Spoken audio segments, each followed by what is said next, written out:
మీ అందరికీ నా వందనాలు.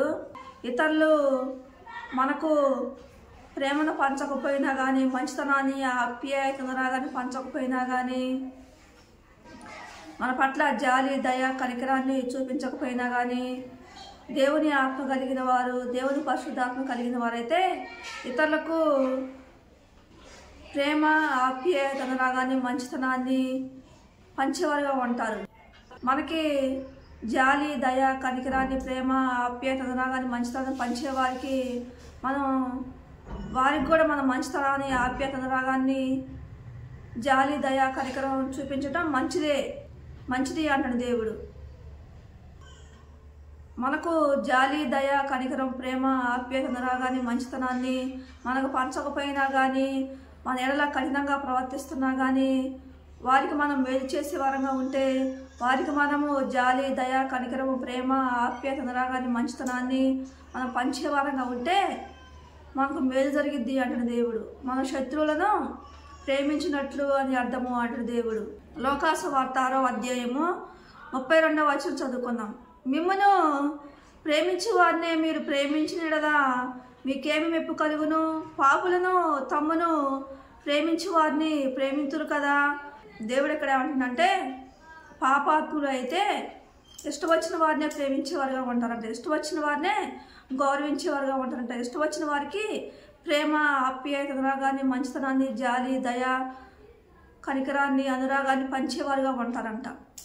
ఇష్టం లేని వారికి జాలి దయ కనికరము ప్రేమ ఆప్యాయత అనురాగాన్ని మంచితనాన్ని పంచకుండా ఉండేవారుగా ఉంటారంట. వారు శత్రువులు ప్రేమించారంట. పాపాత్ములు శత్రువుల్ని ప్రేమించకుండా ద్వేషించేవారుగా ఉంటారంట.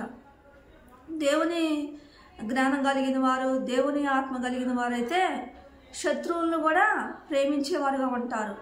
మన పట్ల ఎవరో మనల్ని ప్రేమించకపోయినా కానీ, కుటుంబ సభ్యులు మనల్ని ప్రేమించకపోయినా కానీ, బంధువులు స్నేహితులు ఇరుగు పొరుగు వారు మనల్ని ప్రేమించకపోయినా కానీ, వారు మన ఎడల జాలి దయ కనికరం లేకుండా కఠినంగా మన ఎట్లా ప్రవర్తిస్తున్నా కానీ, మనకి మంచితనాన్ని ప్రేమ ఆప్యాయతను కానీ పంచకపోయినా కానీ, వారిని మనము ప్రేమించే వారంగా ఉంటే, వారికి మనం ఆప్యాయతను కానీ మంచితనాన్ని పంచే వారంగా ఉంటే, జాలి దయను మనం పంచే వారంగా ఉంటే, మనం శత్రువులను మనం ప్రేమిస్తున్నట్లు అని అర్థం.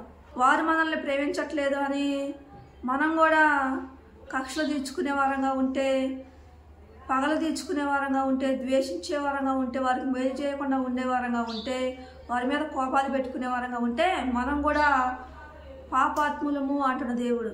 అందుకే దేవుడు అంటున్నాడు, లోకాసు వార్త 6వ అధ్యాయం 32వ వచనం చదువుకుందాం. మిమ్మల్ని ప్రేమించు వారిని మీరు ప్రేమించినదా మీకేమి మెప్పు కలుగును? పాపులను తమను ప్రేమించు వారిని ప్రేమించుదురు కదా. దేవుడు ఎక్కడ ఏమంటాడు, పాపాత్ములైతే తను ప్రేమించే వారిని ప్రేమిస్తారంట. ఎవరైతే తన పట్ల జాలి దయ కనికరాన్ని ప్రేమ ఆప్యాయతను పంచుతారో వారికే జాలి దయ కనికరాన్ని ప్రేమ ఆప్యాయతను రాగానే పంచేవారుగా ఉంటారంట పాపాత్ములు. అదే దేవుని జ్ఞానం కలిగిన వారు, దేవుని ఆత్మ కలిగిన వారు అయితే శత్రువుల్ని ప్రేమిస్తారంట, ఇష్టం వచ్చిన వాళ్ళని ప్రేమిస్తారంట, ఇష్టం లేని వారిని కూడా ప్రేమించేవారుగా ఉంటారు అంటున్న దేవుడు.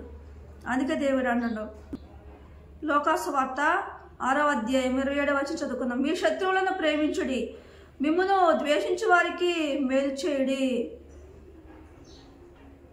మిమ్ముని శపించు వారిని దీవించుడి, మిమ్మును బాధించు వారి కొరకు ప్రార్థన చేయుడి. దేవుడు ఎక్కడ ఏమంటాడో, మన కుటుంబ సభ్యులు కానీ, మన బంధువులు కానీ, మన స్నేహితులు కానీ, ఇరుగు పొరుగు వారు కానీ మనకు ప్రేమను చూపించకుండా ఉండేవారుగా ఉంటారు. మన పట్ల జాలి దయ కనికరాన్ని చూపించకుండా ఉండేవారుగా ఉంటారు. ప్రేమ ఆప్యాయత రాగాన్ని పంచకుండా ఉండేవారుగా ఉంటారు. అనురాగాన్ని పంచకుండా ఉండేవారుగా ఉంటారు. మనకు కీడు చేసేవారుగా ఉంటారు, మనకు హాని చేసేవారుగా ఉంటారు, మనతో మంచిగా మాట్లాడకుండా ఉండేవారుగా ఉంటారు. అలాంటి వారిని ప్రేమించే వారంగా ఉండాలి అని చెప్తున్న దేవుడు. మనలోని ఓర్పు సహనం ఉన్నప్పుడు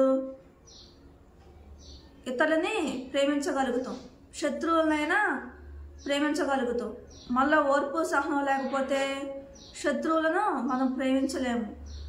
ఓర్పు సహనం ఉన్నప్పుడు శత్రువులకు జాలి దయ కనికరం ప్రేమ ఆప్యాయత అనురాగాన్ని మంచితనాన్ని మనం పంచగలుగుతాం. వారు మన ఎడల కఠినంగా ప్రవర్తిస్తున్నా కానీ వారికి మంచితనాన్ని పంచగలుగుతాం. మనలో ఓర్పు సహనం లేకపోతే మనం ఇతరులకి ప్రేమను పంచలేము. మన ఇష్టం వచ్చిన వారినే ప్రేమించే వారంగా ఉంటాం, ఇష్టం వచ్చిన వారినే గౌరవించే వారంగా ఉంటాం, ఇష్టం వచ్చిన వారితోనే ప్రేమగా మాట్లాడే వారంగా ఉంటాడు దేవుడు. అందుకే మనలోని ఓర్పు సహనం ఉండాలి అని చెప్తున్న దేవుడు. ఓర్పు సహనం ఉండటం వల్ల మన ద్వారా అనేక రకమైన పాపాలు జరగకుండా ఉంటాయి అంటాడు దేవుడు. ఓర్పు సహనం వల్ల ఉండటం వల్ల మన ఆత్మీయ జీవితం పరిశుద్ధంగా ఉంచుకోగలుగుతూ అంటున్న దేవుడు. ఓర్పు సహనం లేకపోతే మన ద్వారా అనేక రకమైన పాపాలు జరుగుతాయి అంటున్న దేవుడు. దేవుడి కొద్ది మాటలు దీవించుగాక. ఆమేన్.